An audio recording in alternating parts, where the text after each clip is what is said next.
Déclaration d'amour, vous voyez un signe précurseur des temps nouveaux. C'est une autre culture, une autre civilisation qui se lève. En tout cas, c'est un basculement. Et peut-être, oui, un changement de civilisation, en tout cas pour la France.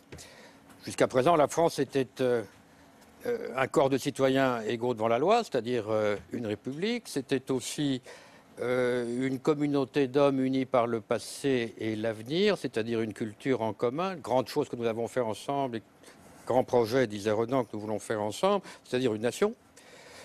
Et c'était aussi un groupe doté d'un pouvoir constituant, c'est-à-dire un peuple. Et tout d'un coup, voilà que l'État devient une entreprise, c'est-à-dire un prestataire de services publics s'adressant à des clients qui en veulent pour leur argent, si j'ose dire. Et donc, je crois que c'est un basculement à la fois idiot, parce qu'il y a des choses fondamentales qui ne se quantifient pas dans une société.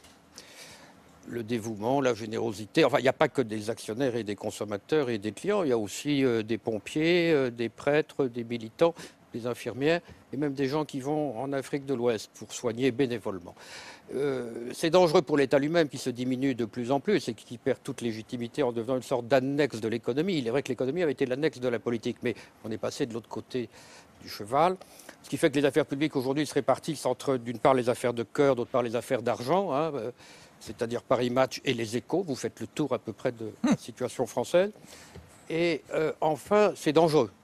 C'est dangereux parce que lorsque la communauté nationale s'affaiblit, les communautés confessionnelles montent. Disons quand l'État s'abaisse, les clergés, les mafias et les sectes montent en puissance.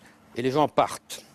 Les gens s'en vont parce qu'ils sont à la recherche d'une raison de vivre ailleurs qu'on ne leur donne plus, que les politiques ne leur donnent plus. Donc, quand on voit un président se positionner comme le patron d'une entreprise appelée France, je dis que nous sommes dans une véritable subversion, c'est-à-dire inversion de toutes les valeurs historiques françaises. Alors, vous m'avez fait remarquer effectivement qu'il a été qualifié, le président de la République, hier soir sur TF1, de chef de l'entreprise France. Enfin, c'est pas lui qui le dit, c'est Yves Calvi qui l'interviewe. Mais on a l'impression qu'il en est fier d'être appelé ainsi. On va regarder tout de suite le court extrait.